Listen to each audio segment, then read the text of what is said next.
Պարոն Գաբրելյան, հարց համար առաջին մեր հասարակության մեջ կա մեծ դիսկուրս եւ բազում անգամ բարձրացվել է այդ հարցը։ Կարծում եմ, որ պետք է տեղի ունենա ձեր հանձնաժողովի կողմից, այն հանձնաժողովի կողմից, որտեղ դուք կընտրվեք նախագահ, վերջի 8 տարիների ընթացքում Արցախի պաշտպանության, Հայաստանի պաշտպանության համար զոհված բոլոր մեր հայրենակիցների Արցախից եւ Հայաստանից անվանական նկարներով ներկայացումը հանրության եւ պետական միջոցառում ոգեկոչման, որպեսզի մեր հասարակությունը բավարարված զգա իրեն այս հարցով։ Շնորհակալություն, պարոն Կարապետյան։ Ճիշտ ասած, այդ հարցադրումը, որը վերաբերվում է նրան, որ անվանական ցուցակը հրապարակելու վերաբերյալ, իմ համար մի քիչ ես տենց իրան երբեք չեմ էլ ընկալել, որովհետև ես որքանով որ գիտեմ, մեր գործընկերն էլ այդտեղ ժամանակին, չգիտեմ, ճիշտ ասել աշխատել է պարոն Մանուկյանը, թե ոչ, չի կարող այդ ցուցակը անվանական հրապարակված չլինել, որովհետև փաստացի համապատասխան հիմնադրամը բանի շրջանակում գումարներ է տրամադրվում գործառույթի շրջանակում եւ անդադ այդ հարցի համար անհասկանալի է եղել, թե ինչու են գալի ասում, երբ ցուցակը հրապարակված չի կարող, որտեղ գումար է տրամադրվում։ Ինչ վերաբերվում է ձեր մատնանշած միջոցառմանը, ես ինքս որպես այդպիսին նմանատիպ միջոցառմանը դեմ չեմ,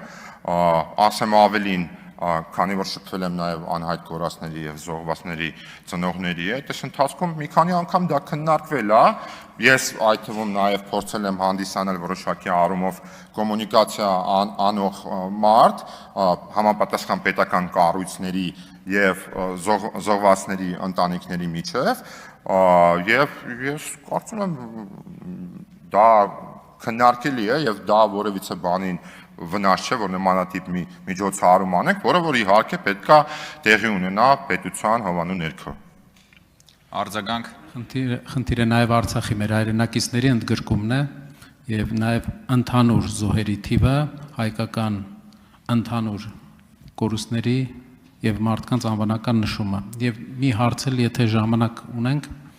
ինչպես եք տեսնում գործիքակազմը ռազմարտունաբերության զարգացման, ինչ գործիքակազմ պետք է տրվի այն ընկերություններին, որոնք պատրաստ են ներդրում անել Հայաստանում ռազմարտունաբերության ոլորտում։ Շնորհակալ եմ։ Շնորհակալ եմ, պարոն Կարապետյան։ Ինչ վերաբերվում է գործիքակազմին եւ ռազմարտունաբերությանը, մենք այս վերջերս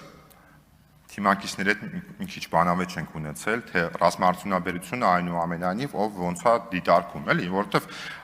մեր հանրության մեջ, օրինակ, մեծամասնությունը կարծում է, որ ռազմարտունաբերությունը այնուամենայնիվ վերաբերվում է հիմնականում պաշտպանության ոլորտին, բայց օրինակ ես չեմ կարծում, որ դա բացառապես պաշտպանական ոլորտի պրերոգատիվն է, դա տնտեսությունն է, դրա խորքում ավելի շատ դա գիտություն է նախ եւ առաջ, այդ թվում նաեւ նորարարական գիտություն է։ Եթե դուք ինձ կոնկրետ հարցնեք գործիքակազմի, ես հիմա չեմ հասցնելու ձեզ ասեմ, եւ դա իրականում սխալ լինի, եթե օրինակ ես հստակ պատկերացում ունենամ, բայց դուք ձեր ելույթում նաեւ խոսեցիք այդ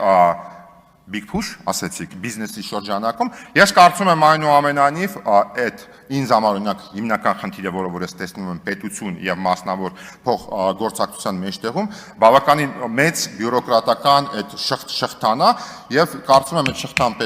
պետք է ավարտում եմ, պետք է կրճատել, բայց իհարկե նպատակահարմարությունից ելնելով հաշվի առնելով պետական շահերը։